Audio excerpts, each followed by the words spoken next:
안녕하십니까. 한민족 역사의 한 부분을 시청자 여러분들과 함께 살펴보고자 합니다. 왜 한민족의 선조들께서는 나라를 만드실 때 개국이라 하지 아니하시고 개천이라고 하셨을까요?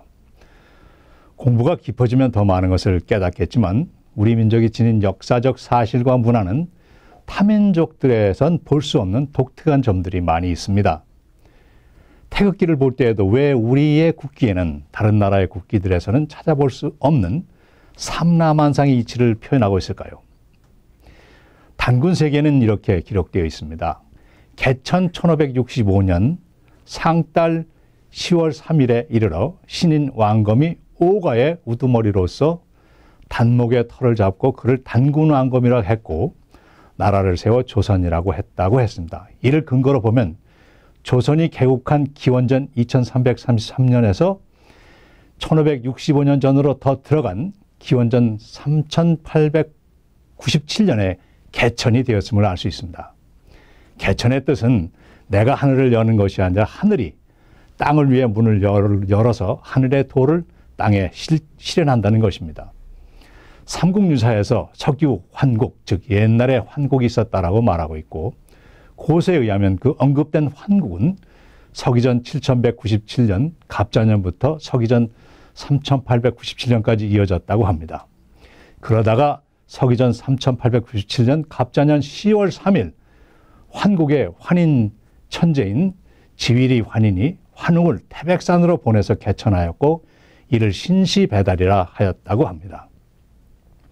개천사상은 일신강충 성통광명 제세이와 홍인간하라, 즉 한 분 하나님께서 참마음을 내려주셔서 인간의 성품은 아버지의 대광명의 통에 있고 온 세상을 하나님의 가르침으로 다스리고 변화시켜 인간 세상을 널리 유익게 하라 하는 것이었습니다.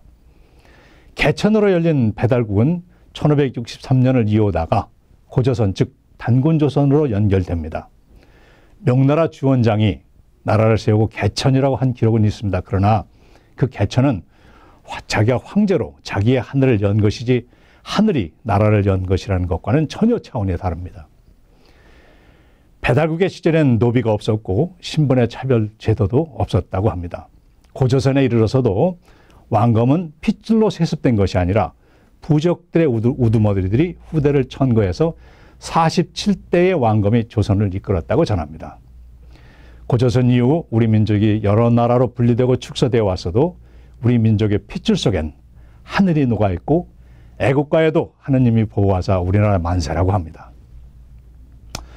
중국이 역사적으로 가장 가슴 아파했다는 것은 중국의 격에 맞는 국기가 바로 삼라만상의 이치를 품고 있는 태극기인데 이것을 대한민국이 사용하고 있다는 것입니다.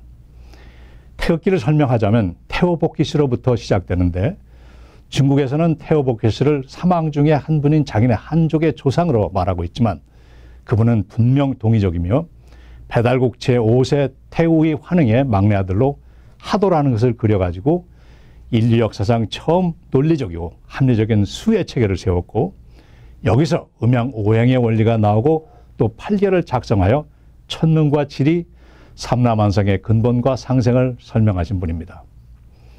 8대 안불현 환흥 때에 그 당시에 활동하던 인물인 염제신농 씨와 함께 크게 추앙을 받고 있습니다. 2002년 한일 월드컵 응원 때 한국팀의 상징처럼 됐던 치우천왕은 배달의 14세 자오지 환웅입니다.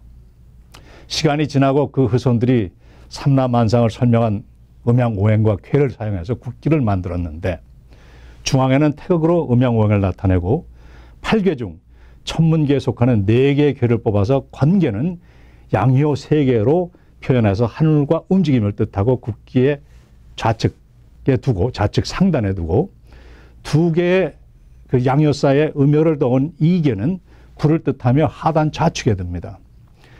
2개의 음효 사이에 하나의 양효를 넣은 감계는 물을 뜻하는 것으로 상단 우측, 3개의 음효로 표시되는 곤계는 땅을 뜻하며 하단 우편에 위치합니다. 태극기는 1882년 고종의 명을 받아서 수신사로 일본을 가던 박경효 수신사가 선상에서 그렸고 고종은 1883년 왕명으로 국기로 제정 공표합니다. 태극기가 우연히 그려졌다고 하는 분도 있지만 이는 결코 우연한 일이 아닙니다. 개천으로 열린 나라의 후손들이 그 핏줄엔 하늘과 우주가 함께 숨쉬고 있기 때문입니다. 이런 독특한 역사적 사실들과 문화가 역사학 강단에서 교육되지 못한 이유가 무엇일까요? 중국의 오랜 역사 왜곡과 조선시대의 4대 사상, 근대에 들어서 일본의 철저한 역사 왜곡, 그리고 본국 내에서 일제가 만든 사관의 틀에서 벗어나지 못하고 역사를 가르쳐온 학자들로 인하여 우리의 역사는 축소되고 왜곡되었고 심지어는 단군도 신화이며 배달민족은 호구라고 스스로를 비하했지만 이제 우리 민족의 본 모습이 서서히 드러나고 있습니다.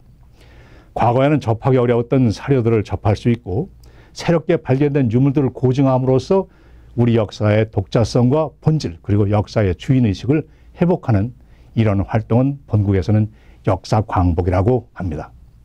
이미 많은 한인분들께서도 인지하고 계시라고 봅니다. 안녕히 계십시오.